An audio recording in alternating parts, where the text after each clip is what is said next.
All right, I've got several things I want to talk with you about today, and some of them are not RV related at all, but I think you will find them very, very interesting, and I'm probably going to make a few people mad right off the bat. So I got an email from somebody that says, just bear with me. This is one of my pet peeves. I'm going to read it to you exactly as it came in. What is the best RV because they cost too much and myself and family need to do what is right and now has been hard to pay bills with the RV? It will be better. Can you help us? What is the best RV because they cost too much and myself and family need to do what is right and now has been hard to pay bills with the RV? It will be better. Can you help us? Not one punctuation mark. There's one capital letter, the word what, first word, not a period. I don't think I can help this person. I'm going to do it one more time. What is the best RV because they cost too much and myself and family need to do what is right and now has been hard to pay bills with the RV? It will be better. Can you help us? I am in the communication business. We're all in the communication business. I say that the challenge is not communicating, it's trying to communicate effectively. I can't understand that. I see a lot of things on social media that I don't understand. I know that I can come across as being condescending and arrogant and critical, and I just don't get it. What do you think? Do you see the same thing? People that can't spell, don't know how to, it's like third grade, maybe fourth. Where were you in third, fourth, fifth? I say own it. Be responsible. Do your homework. Somebody didn't do their homework. Somebody didn't learn how to write. But they want me to help them. I don't think I can help. I just don't think I can help. This one kind of relates to the next one.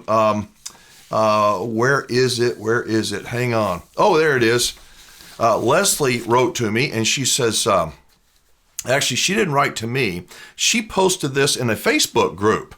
She said, Alan the Wingman is one of the most condescending, obnoxious people I have ever witnessed. Please do not humor him and encourage him by viewing his YouTube.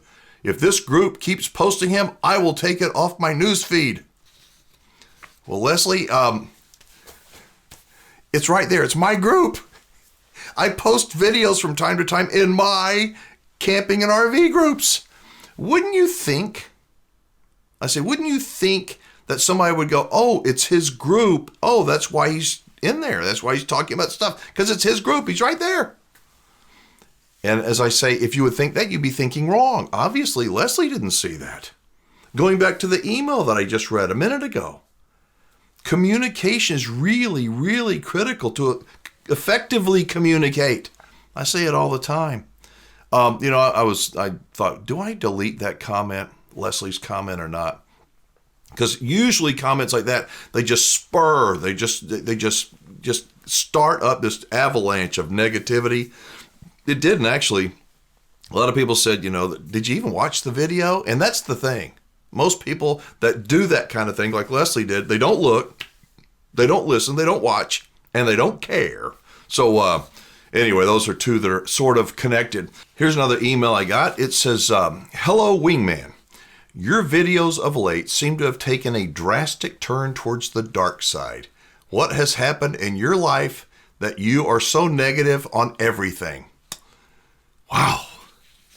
Does it seem like that? Is $5 gasoline, is that negative?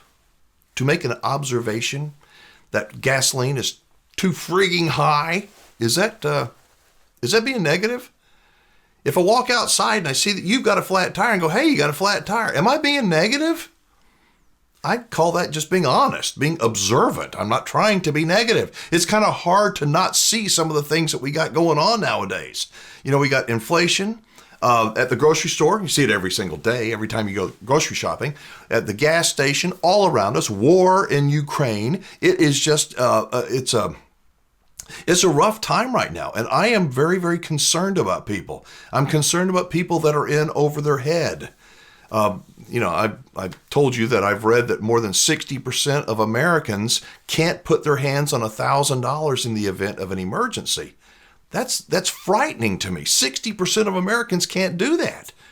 I think people are way too overextended, way too overextended. So I'm not trying to be negative when I say that. I'm trying to encourage people to be cautious. Tap the brakes, slow down on the spending if you're going to be forced to. How long is this rough patch, as I call it, going to last? I don't know. You don't know. It's going to last longer than we want it to last. Slow down. Tap on the brakes. Slow down just a little bit and be very cautious about the way you spend your money. Now, if you think I'm always negative, I promise I'm not, because I do see some positives. Let me tell you a couple of positives. I know. I didn't get the name of this guy that sent me the email. Here are the positives. Yes, there are a lot of people right now that are canceling their RVs. They are walking on their deposits. I've heard of people walking on a $5,000 deposit. Can you imagine? I think it's better to walk on a deposit of $1,000, $2,000, even a $5,000 deposit if you can't afford the payments for 15 years or whatever the dealer may have sold you. So people are walking on those RVs. Well, guess what? The dealer doesn't want to keep that RV. Inventories are building up. Sales are slowing down. You, if you are financially stout enough, and there are a lot of people still that can do this, you can take advantage of those opportunities. If somebody walks away from $1,000, $2,000, $3,000, $5,000 deposit, that dealer, now you may not get the exact RV you want, but the dealer could say, you know what, I'll give you a smoking deal on that one because they've already got some money because the person that was going to buy it walked on it. So I think that's a real positive there, but you have to hunt for those deals. You have to go to the dealer maybe ahead of time and say, look, if you have anybody that's going to walk and you got a smoking deal on a new RV, call me, and then be ready, as I say, to pull the trigger on it. Another positive, I know campgrounds this last year and still right now are pretty hard to get in, make reservations at, but how many people are canceling at the last minute? Are you paying attention on social media? In my Facebook groups, I'm seeing it literally every day. We have to cancel. We can't afford it. The fuel prices are too high. We can't get our RV out of the shop. Whatever. People are canceling their campground reservations at a unprecedented level. And those cancellations, I think, can be opportunities if you look at it that way. So I'm not trying to be negative. I'm trying to look at both sides and be honest. I think that if you look at catastrophe, obviously we are in troubled times. But if you try to look for the silver lining, it is there. It's sort of like, I don't know if they even have it anymore. When I was a little boy, I'd go to the doctor's office. They had these magazines that were called Highlights magazines, where they would have a picture, a drawing, and inside of that drawing, there'd be like a teacup hidden and a pencil and a car and a cat. And you remember those things? I think they were called Highlights magazines. And I loved looking at those. Where are they? Where's the box? Where's the cow? And I'd look and look and look. That's the way I try to look at life. I try to look at everything positive. I try to look, what else is there? Negative, what else is there? And that's just something that I encourage people to do. So I'm not always negative. I promise I am not. But thank you so much, and I'll do my best to put on my happy face. And here's an email I got from Stephen Hines. It says, afternoon, Wingman, just finished watching your video about being a prepper. You certainly make some good points. I enjoy your videos because they help me to see things in a different way, and for that I thank you. However, more and more of the things I see are things I don't want to see. Thanks for being our wingman. I loved your video on following the North Star, Stephen Hines. Well, Stephen, thank you very much. If you didn't catch that video on the North Star, essentially, I talked about my guiding principle. We all have sort of, hopefully, principles in our life, and we can call it our North Star. We can call it our moral compass. We can call it, our Creator. But I see it as my North Star, and I want to go in the right direction. I want to make the right decisions, and I fail often. I can't always see the North Star, but I know it's there. As I asked before, did you know that the North Star is the only star in the heavens, the only one that never moves? It's constant, no matter what, no matter where you are in the earth. You look up, when you find the North Star, it will always be in the same exact place all the time. So that's what I try to do, is I try to follow the principles to get me to the North Star. If it's cloudy, when it's daylight, you can't see the North Star. When I stumble, when I get distracted, I can't see the North Star, but I know the direction it is, I hope. And sometimes I got to look up and, oh, it's over there, and then I got to make an adjustment. But that's okay. Those are my principles. In terms of, it's hard to unsee some things. That goes back to the Highlights magazine I was just talking about a couple of minutes ago. Remember that? It's once you see that little bell or the penny that's inside that drawing, when you see things that you didn't see before, you can't unsee them. And I'll tell you a real quick story. When we owned a campground, there's a little girl that's she's like 6 years old, Naomi. Cute little girl. And she had this game that was kind of like the Highlights game.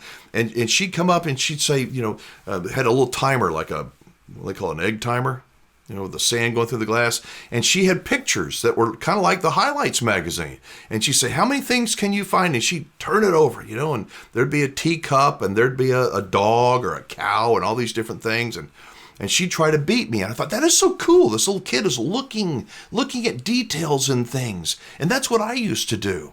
And anyway, I think that when you see something, it's hard to not see something. I also think that when you see something, you go, I see it all. I know everything. It's awful hard to see anything else than that. You can't see the cow in the picture. You can't see what's going on. All you can see is what you can see.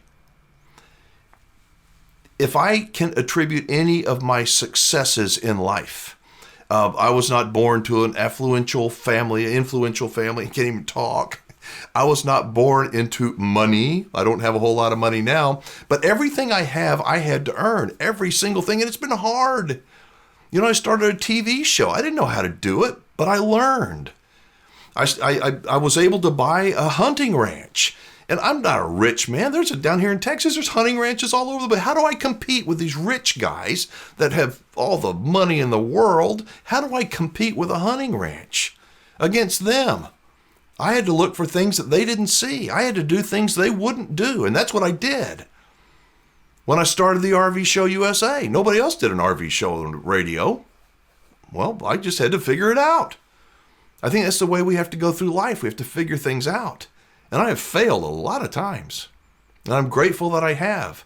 In retrospect, I look back and I go, thank God I didn't know how hard things were, because if I did, I don't think I'm strong enough. I don't think I'm tough enough to do it again. But I'm glad I was blissfully ignorant and driven like hell. So anyway, Stephen, I'm glad that you're seeing things in a different way, that you're opening your mind up, because it's hard to do. It's hard to do. Everybody says, I got an open mind. I don't know about that. I think people that do have an open mind, now we're cautious about sharing what we think. We're going to get canceled. Oh, you're one of them. You believe in the shot? Ha! That's a bunch of bunk. Oh, you don't believe in vaccines. Oh, and we instantly judge people on... Not good. Either way, look beyond that. I have never been around a campground. If you think about it, the news, the media, wants to pit us against each other, the vaccinated against the unvaccinated, the truckers against the non-truckers, the oil company people, it's all them oil company people are so bad. That's why prices are so high. It's pitting us against each other.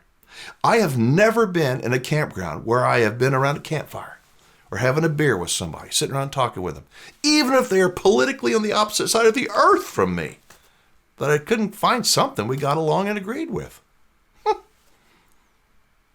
The media doesn't want us to get along. They don't. They want to distract us. They want to keep us fighting. I say, don't do it. Look at the things they don't want you to see. It's hard because they dramatize, oh my God, and it's hard to not see all the disaster in front of us. But I promise you there is a silver lining to just about everything. And it's up to us to be able to find that silver lining. All right, this last one has nothing to do with Rving, but hang on, I think you are going to go, you got to be kidding me, because it certainly, I did that. So here's the deal. My mother-in-law, she lived with us for many, many, many years. She'd be 95 years old right now. She died 15 years ago. She died when she was 80.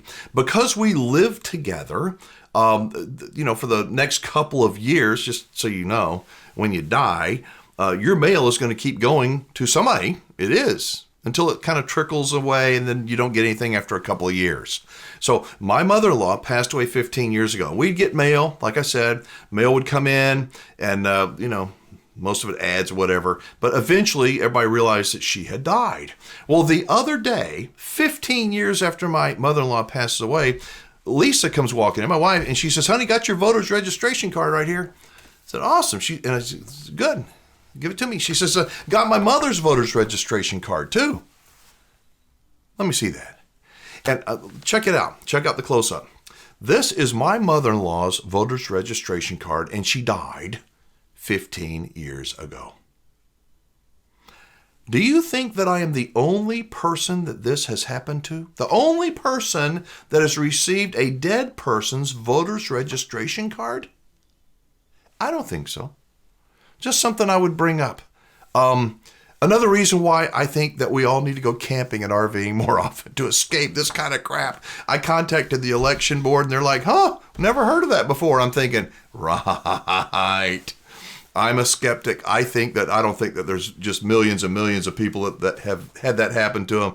But I'll guarantee you, she's not the only dead person who has received a voter's registration card. And as I say, if dead people can vote, you can too. Hopefully that came across the right way. If you can vote, please vote when, we got an election coming up this November. It's very, very important for you to realize that we all need to be responsible. We need to rely on ourselves. That camping and RVing is that opportunity for us to go out and be in a place where we all seem to get along. I've never been to a campground where I've had an argument with somebody. I think we shouldn't do this, or he's the reason for that. I've always found that RVers, every single person, RVers are people that you can find something in common with, no matter their socioeconomic background, no matter what kind of camper RV they have or don't have. There's always something in common. We have to be careful we don't get pulled aside and get drawn into the fight. That's why I say we all want to escape and get in our RV and go and spend some time with people that we love, under the canopy of God's great outdoors. So anyway, I know that this was a very long video. I had a lot of things I needed to cover. I hope you enjoyed it. If you have a question, if you have a comment, love to hear from you. My contact information is down below.